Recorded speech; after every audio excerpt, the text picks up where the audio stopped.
Madagascar est unique par sa biodiversité et ses richesses naturelles, que ce soit terrestres ou aquatiques, ses faunes et ses fleurs endémiques, ses plages de sable blanc paradisiaques.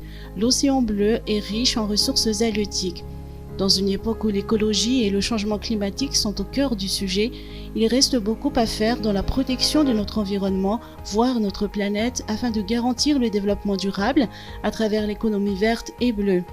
Un sourire sur les lèvres montre la joie de vivre, la jouissance des droits, ne serait-ce que les droits fondamentaux comme l'accès à la santé et le bien-être, l'accès à l'éducation, la nutrition, l'accès à l'eau potable dans un environnement sain et paisible, loin de la violence et de la pauvreté. Une économie forte reflète un engagement des dirigeants vers l'amélioration des conditions de vie de la population en leur offrant un accès à l'énergie à coût abordable, accès à l'emploi pour augmenter le pouvoir d'achat de la population. Le partenariat public-privé est primordial pour l'amélioration des climats des affaires à Madagascar, tout en assurant la sécurité des investissements.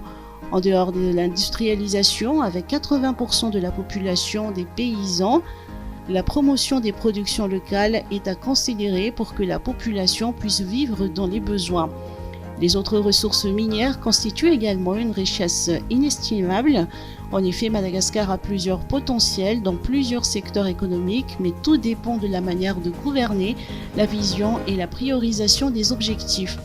La bonne gouvernance est de mise pour un développement durable, la promotion des sociétés pacifiques ouvertes à la participation de toutes les parties prenantes au dialogue, l'accès à la justice ainsi que la décentralisation des pouvoirs en mettant à tous les niveaux des institutions efficaces sont garants de la stabilité et de la durabilité du développement. Madagascar a certes besoin de partir de ses propres moyens en augmentant le taux de recettes fiscales et douanières, mais il faut également renforcer les moyens de mettre en œuvre le partenariat pour le développement durable et le revitaliser. À l'heure où la technologie et l'innovation est au cœur du développement, mieux vaut les utiliser pour le bien de tous et pour l'intérêt commun. Nous avons besoin d'un monde meilleur où le peuple vit dans la sécurité, la prospérité et la dignité humaine.